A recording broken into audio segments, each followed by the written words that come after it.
También es extraño para nosotros venir aquí cada día a la hora de las excavaciones y no escuchar el canto de los pájaros. De ningún pájaro. Esto es difícil de entender porque en el área de Vlodova y zonas aledañas se pueden escuchar montones de pájaros. Pero en el área del campo no se escucha nada. ¿Por qué?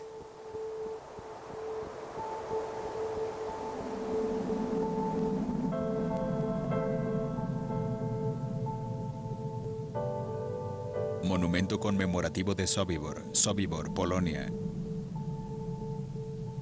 Sobibor existió solo por un corto periodo de tiempo para realizar la exterminación de miles de judíos. Eso fue todo, fue el tejido de la muerte, es todo. Es muy complicado, ¿saben? Porque tenemos conocimiento de otros campos. En Sobibor es definitivamente una situación muy distinta. Nada. Luego, paso a paso, estamos conociendo la verdadera historia de ese campo. Algo muy importante fueron las excavaciones arqueológicas. Cabezal de ducha, cámara de gas de Sobibor. Fue un momento increíble para nosotros cuando vimos en la arena el cabezal de la ducha. Ese extremo de la ducha tiene que ser, y para mí lo es, el símbolo del holocausto, de lo que en realidad se trata el holocausto.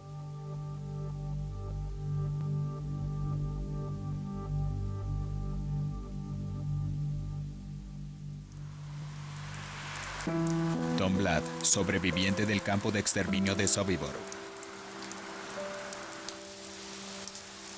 Mucha gente dice que el holocausto jamás sucedió y no tanta gente fue asesinada. Pero sucedió. Campo de exterminio de Sobibor, construido en abril de 1942. Destruido por los alemanes, julio de 1944. Reconstrucción basada en testimonios de los sobrevivientes. Les contaré el proceso cuando el tren llegaba. A la gente se le ordenaba descender y el tren dejaba su equipaje a un lado. Barracas de selección. Les prometían que no perderían su equipaje.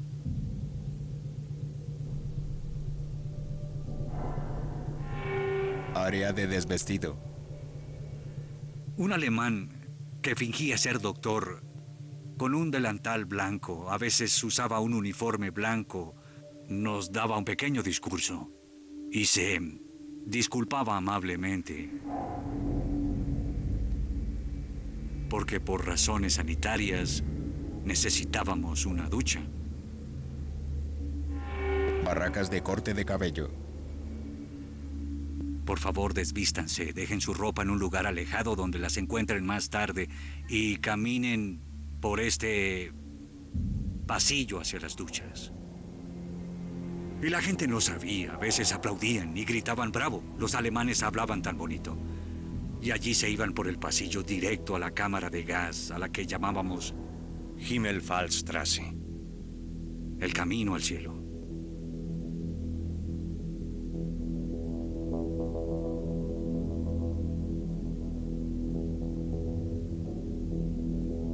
Cámara de gas. Al momento, quizás un minuto o dos después de que el gas, después de que el motor arrancaba, se escuchaban unos gritos aterradores. Pero más tarde todo se silenciaba.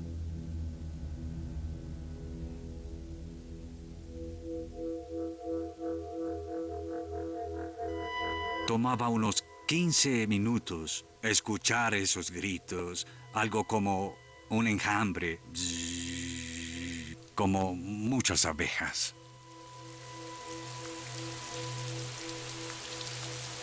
Y más tarde todo se calmaba. Campos de exterminio. Sobibor 167.000. Chelmno 152.000. Belzec 434.508. Treblinka 925.000. Auschwitz 1.000.000.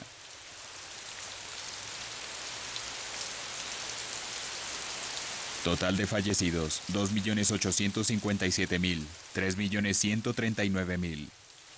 El siguiente programa revela la logística y la planificación detrás del asesinato de 6 millones de personas.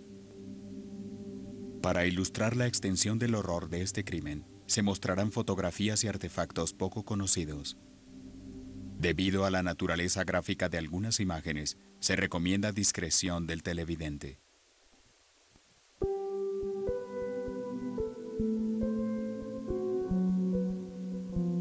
En febrero de 1940, los nazis publicaron en el Movimiento General en Cracovia esta revista en polaco a todo color, Ilustrowany Kurier Polski, que es el mensajero polaco ilustrado. En la segunda edición se puede ver en la portada a color a un grupo de mujeres sonriendo, observando desde un vagón del tren, y en la leyenda se lee "Vamos a Alemania". Y aquí se puede ver filas de trabajadores supuestamente felices trabajando la tierra en Alemania, una fila de gente que va a trabajar.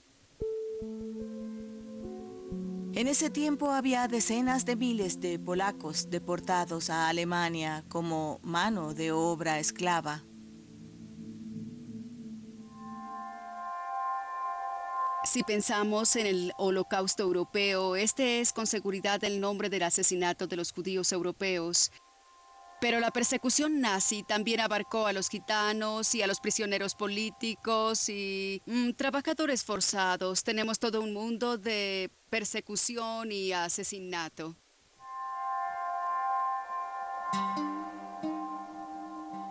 La noción de trabajos forzados y el Holocausto coinciden de varios modos, interactúan de varios modos, pero son diferentes, se separan en otros aspectos.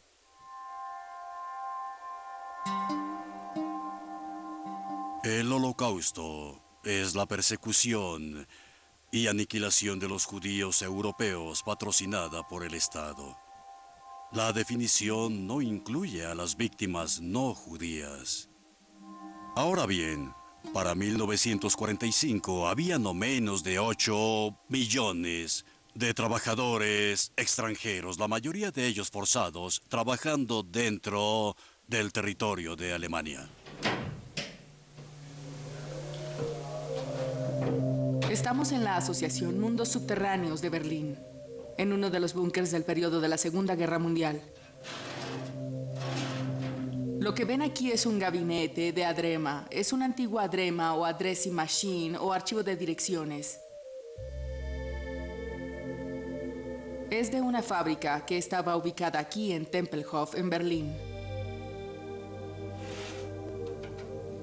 Muchos años después de la guerra, encontramos esto con un montón de gavetas. Y había en ellas tarjetas de archivo hechas de metal, de aluminio, y por eso es que todavía en el siglo XXI aún pueden leerse. 12.000 tarjetas con 12.000 nombres en cada una. 12.000 tarjetas en total y 4.700 trabajadores esclavizados.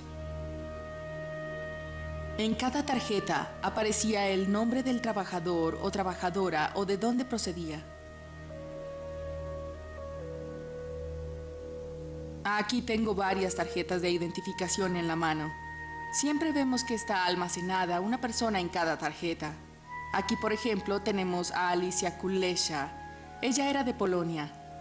Y veo aquí por las fechas que había nacido en 1928 y que llegó a la fábrica de Lorenz en el 45, así que tenía 17 años.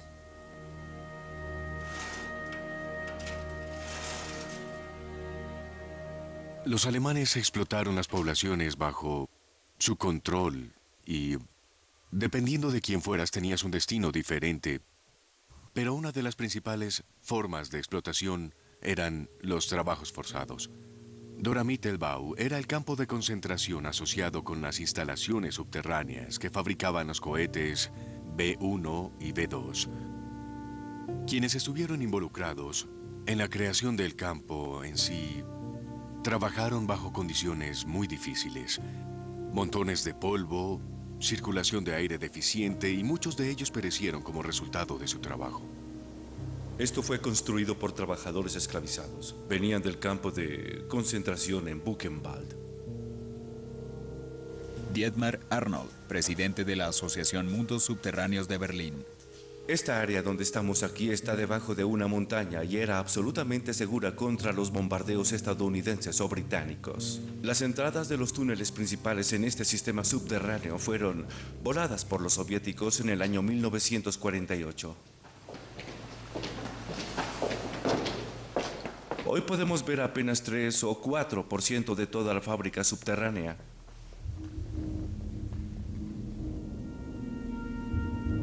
De 35 a 40% de los trabajadores esclavizados que trabajaron aquí murieron dentro del túnel. Nunca vieron la luz.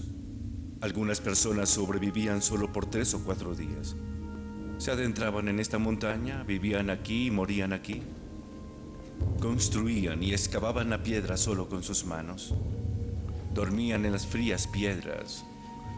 En realidad no tenían ropa. No tenían manera de lavarse, no había servicio hospitalario.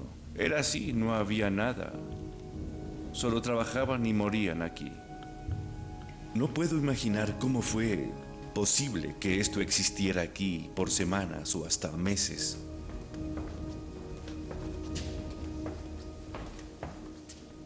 Bajo este derrumbe podemos observar el agua. Tenemos 4 metros de agua bajo nosotros. Y creo que bajo el agua hay muchos rastros, muchas de las partes de los cohetes que ellos produjeron aquí en el pasado.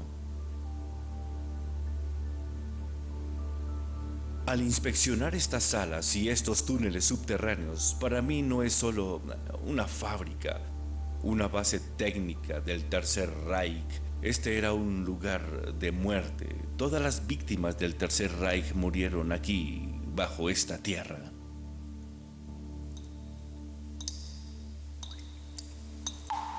Movimiento aéreo de los aliados, 26 de junio de 1944, Auschwitz, Birkenau. El Holocausto es la continua e implacable actividad de asesinato que gradualmente pasó a mayores niveles de perfección. Auschwitz era 3 campos en uno. Una colonia penal, un campo de trabajos forzados y un campo de exterminio. La colonia penal era Auschwitz I, principalmente usada para encerrar a prisioneros polacos.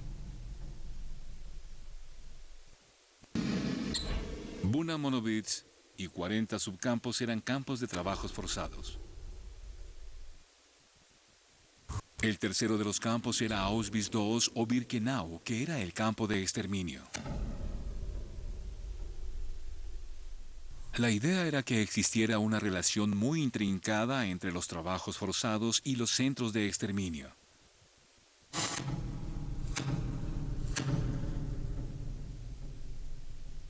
Los trabajos forzados te extraían toda la fuerza vital y luego eras entregado a un centro de exterminio donde fallecías. Este es uno de los planos heliográficos originales relacionados con la construcción del complejo de Auschwitz-Birkenau. En octubre de 1941, cuando los alemanes desarrollaron toda esta área para construir Birkenau aquí y construir a Egerfarben aquí, agrandaron la dirección especial de la construcción y la renombraron Beileitung Auschwitz. Y ubicaron en ella a varios oficiales de la SS que tenían algún tipo de formación arquitectónica o ingenieril. Esos oficiales trabajaban al lado de algunos prisioneros que poseían conocimientos técnicos. Eran solo prisioneros polacos, no prisioneros judíos. Al final del día, los que aprobaron los mapas y colocaron las firmas finales fueron los miembros de la Dirección de Construcción de la SS. Usualmente, si observamos un documento original de la Alemania nazi, si vemos una firma verde, significa un pez gordo, alguien importante en la jerarquía. Himmler aprobó este plano en específico el 23 de octubre de 1941.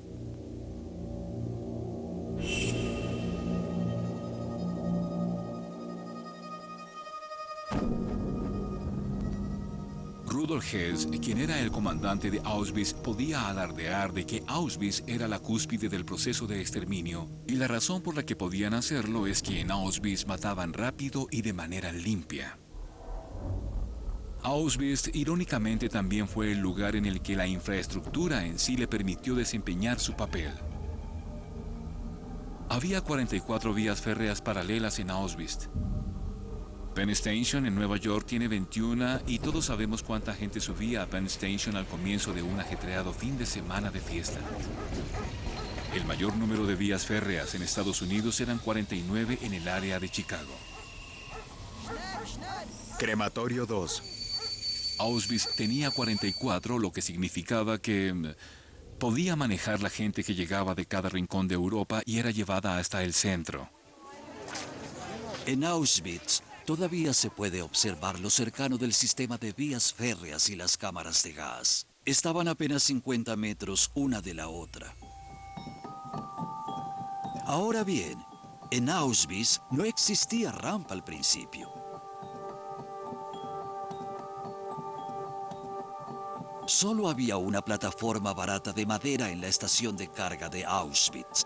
Y de esa plataforma caminaban por 2 o 3 kilómetros hasta llegar al campo de exterminio, en el exterior.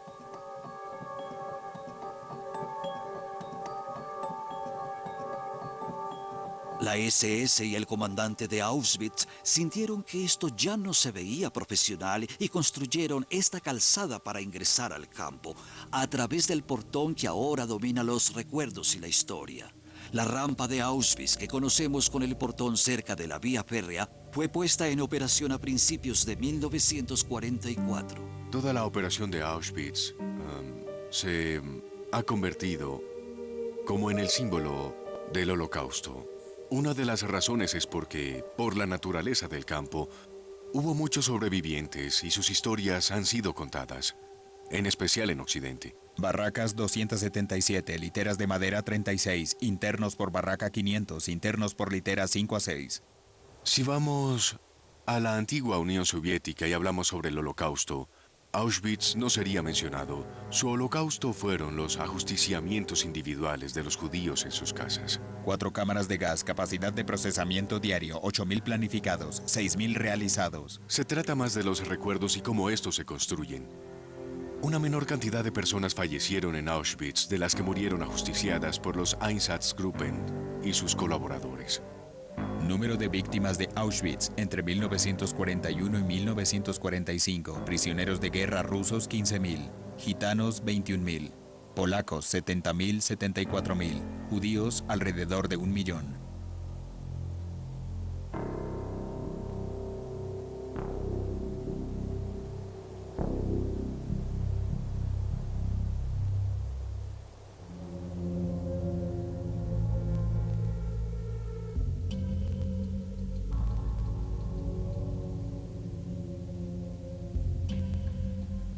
El álbum de Lily Jacob, a veces llamado el álbum de Auschwitz, es la única documentación que existe de los transportes llegando a Birkenau en la rampa y de la gente aglomerada en ella, esperando ir a la cámara de gas.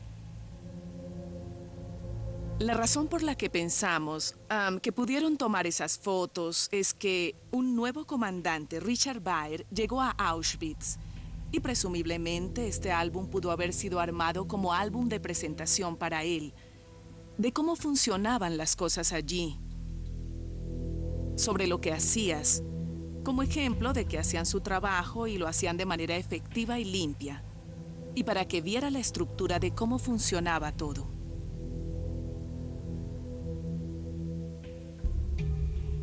El álbum consta de 200 fotografías que muestran a personas esperando sentadas en el suelo, esperando ser llevadas a la cámara de gas.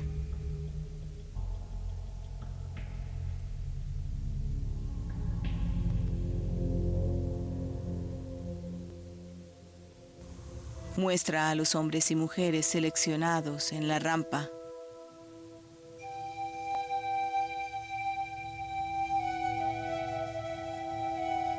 Muestra todas sus pertenencias. Obviamente las fotos fueron tomadas por un fotógrafo oficial, por los diferentes ángulos en las que fueron tomadas, quizá desde encima de un tren, porque están enfocando hacia abajo a las multitudes reunidas en la rampa.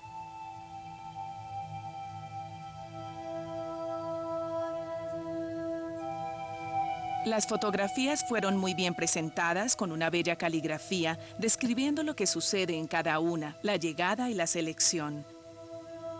No fue un trabajo improvisado que se realizó, fue algo que alguien claramente armó para sentirse orgulloso. Judíos húngaros caminando a la cámara de gas para su ejecución.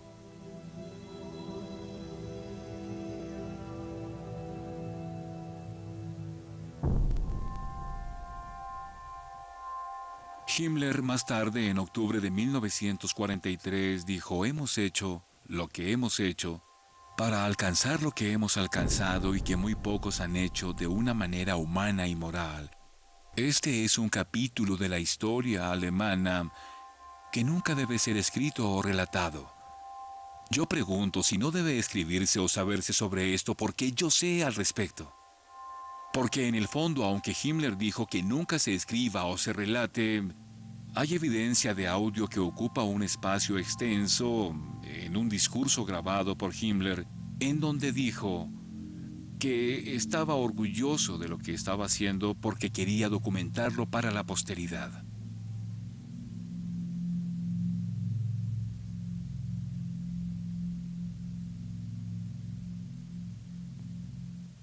Crematorio 4, campo de Birkenau, 1943.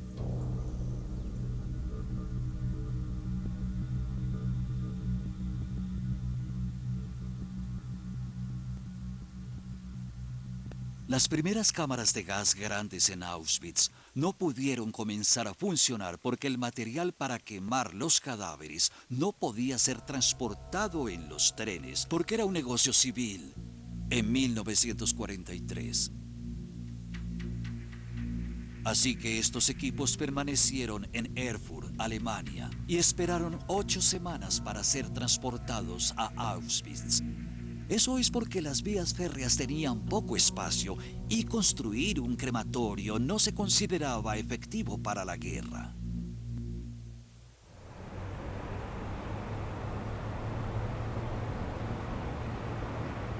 Somos el antiguo edificio administrativo de la compañía Toff e Hijos. Esta era una oficina de planificación y ahora es un lugar de conmemoración. En total, Toff e Hijos entregaron 25 hornos con 76 cámaras de incineración.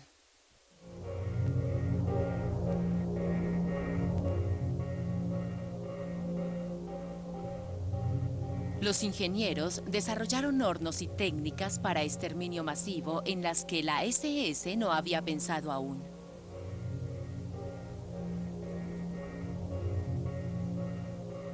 En Auschwitz-Birkenau se construyeron 4 crematorios y en los crematorios 2 y 3 habían cámaras de gas en el sótano.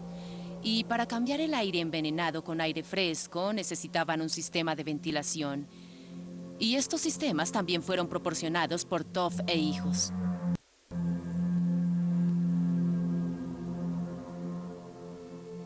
Fritz Sander, el gerente del departamento, diseñó un horno de 4 niveles. El cuerpo era introducido en el primer nivel y de allí se iban deslizando hacia abajo. Después de un periodo de precalentamiento de 2 días, el cuerpo introducido agarraba fuego del cadáver que se estaba quemando en el nivel inferior.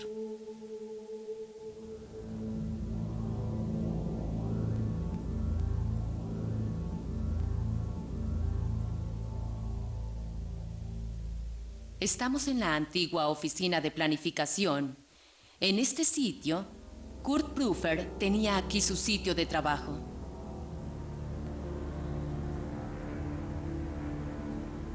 Kurt Prüfer se paraba junto a la mesa de diseño así, y en un día claro, cuando miraba por la ventana, podía ver el humo de las chimeneas del crematorio de Buchenwald.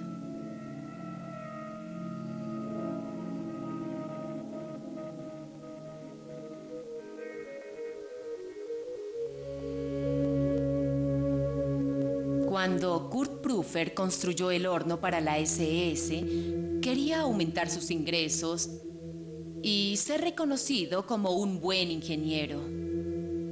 Quería entregar un producto basado en las necesidades de la SS y conocía las circunstancias en los campos.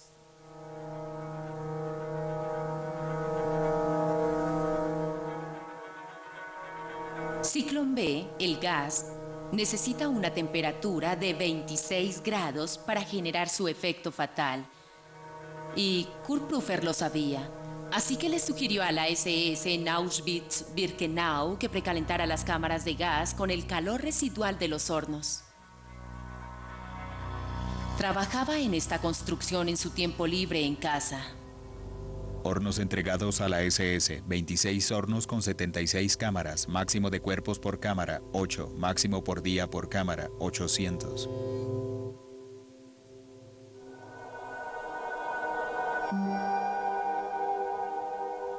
En mayo y junio de 1944, las cifras de personas asfixiadas e incineradas en Birkenau alcanzaron un clímax.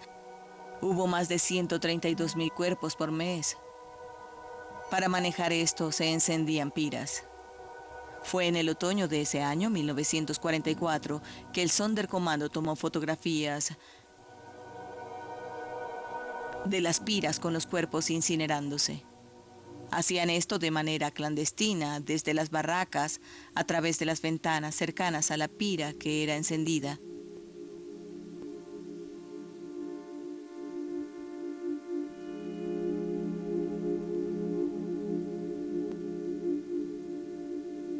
Pero no fue sino hasta más tarde, de hecho en los años 80, que se reveló el encuadre real de la fotografía. En el borde de las fotografías podemos ver el marco de la ventana y los cuerpos siendo incinerados.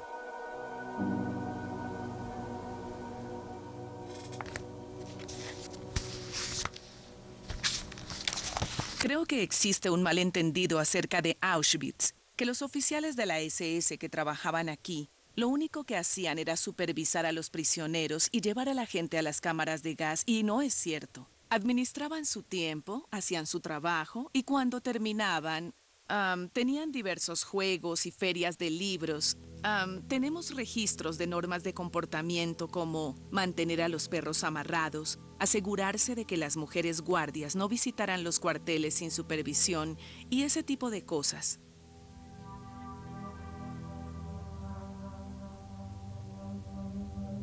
Hubo un álbum que fue creado por Karl Hocker y fue descubierto hace pocos años.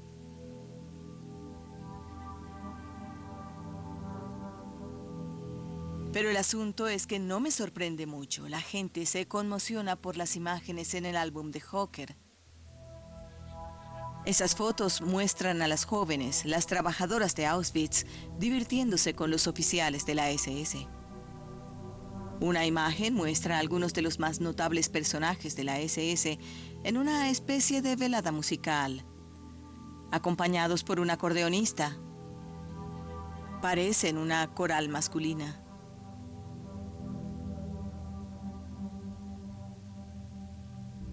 En este álbum se encuentra una de las pocas fotos de Mengele, el doctor de la muerte, tomadas en Auschwitz. Dr. Joseph Mengele, nacido el 16 de marzo de 1911, falleció el 7 de febrero de 1979, ahogado en Brasil. Tenemos los registros. Sabemos que estas personas perpetraron crímenes horrendos a gran escala. Sería mucho más reconfortante y más cómodo verlos en el acto, maquinando sus crímenes. Pero el álbum no nos da esa impresión. ¿Por qué la sorpresa? A menos que pensemos que los nazis eran monstruos con cuernos. Ellos hacían viajes de fines de semana. Se divertían. Era gente que se divertía. Tenía mascotas. Que bebía, hacía fiestas y demás.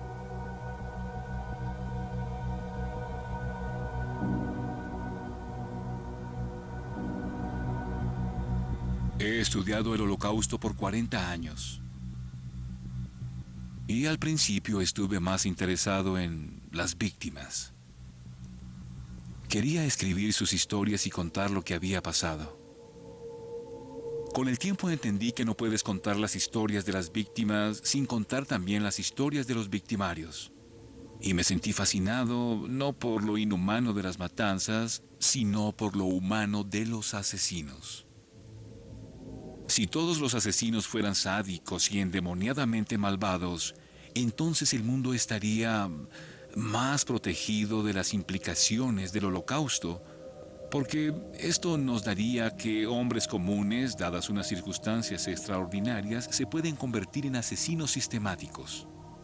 Hay que entender que ellos tenían una personalidad de Auschwitz, que era una personalidad asesina, y luego una personalidad que coqueteaba con las muchachas, que podía tontear con los colegas, que podía disfrutar y relajarse.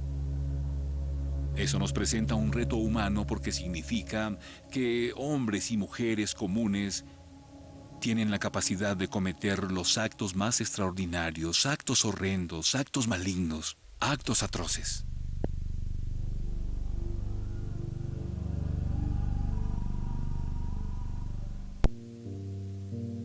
Campo de concentración de Buchenwald después de la liberación.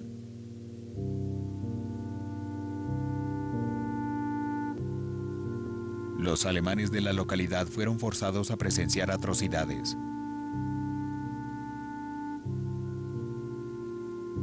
15 de abril de 1945.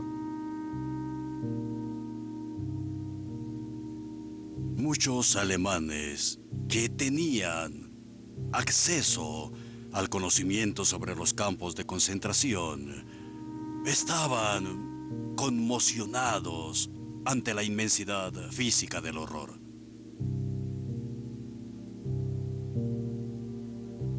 Y no hablamos solo de la visión. También se hablaba de los olores, de los sonidos, de lo que se hacía en su nombre para representarlos.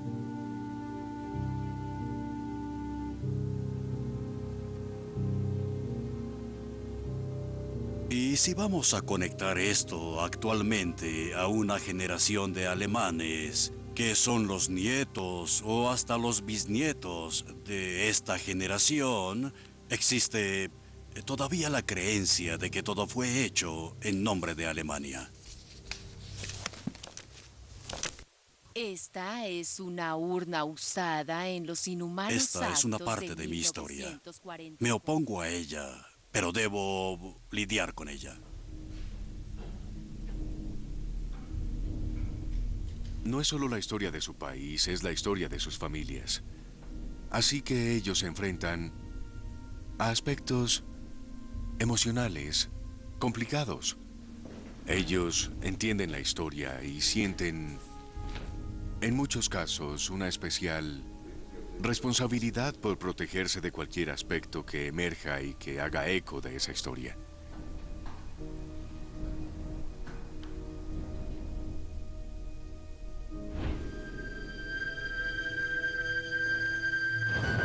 Archivo. Servicio de Rastreo Internacional. Bad Arolsen, Alemania. 17.500.000 archivos de víctimas asesinadas o desplazadas por los nazis entre 1933 y 1945.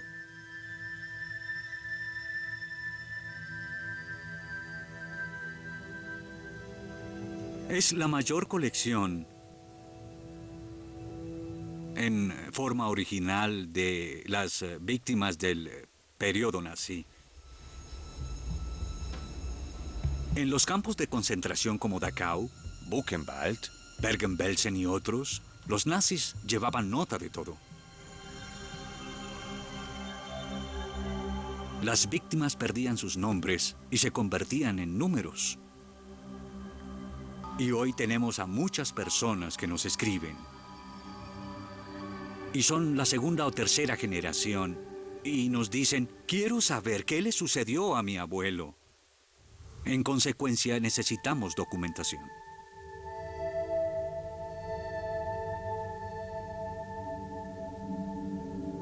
Registro de relojes decomisados a los deportados.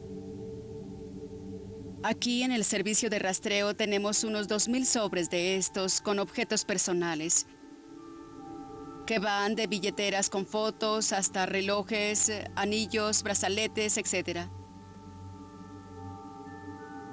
Ahora estamos haciendo una ronda de identificación de estos objetos. Es muy difícil porque tenemos que identificar primero a la gente en las fotos. Sin embargo, en este caso de campos con una burocracia eficiente, a veces se encuentran los sobres originales de los objetos con el nombre del interno del campo, como aquí, que sabemos que era un interno del campo de concentración de Neuengamme. Y dejó este reloj, un anillo y otros objetos de valor que ya no están en este sobre, es decir, que fueron sustraídos. Campo de concentración de Sachsenhausen, Oranienburgo, Alemania.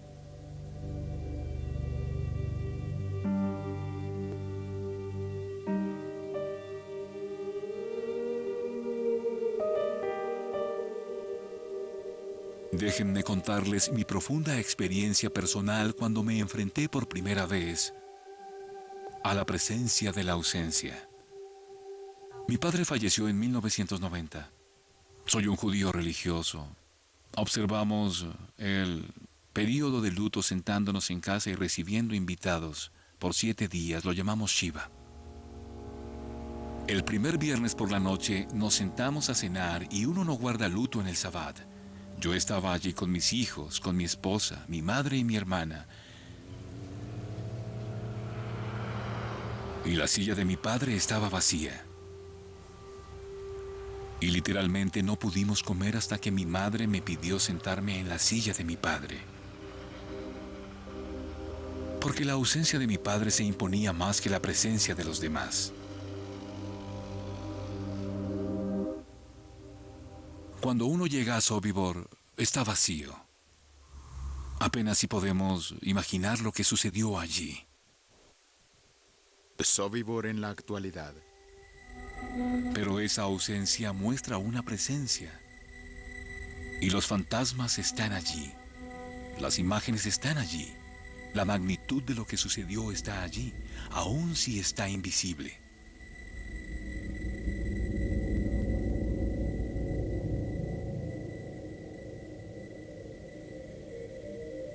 Si observamos hoy los lugares de destrucción, existe una paradoja. Es la presencia de la ausencia y la ausencia de la presencia. Percibes algo, y lo que percibes es algo que no está allí. Y si no ves nada, entonces esa nada impone su presencia de una manera extraordinaria. Museo estadounidense conmemorativo del Holocausto. No soy judía y nadie en mi familia luchó en la Segunda Guerra Mundial, así que realmente no tengo conexión personal con la historia. Pero creo que cuando manejas objetos cada día, no puedes evitar establecer la conexión personal.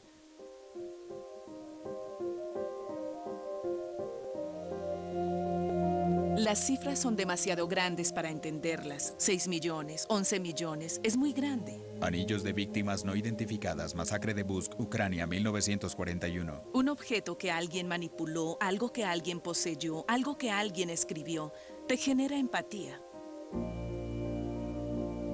Ese acto me conecta con alguien del pasado que hizo exactamente lo mismo y su vida fue truncada.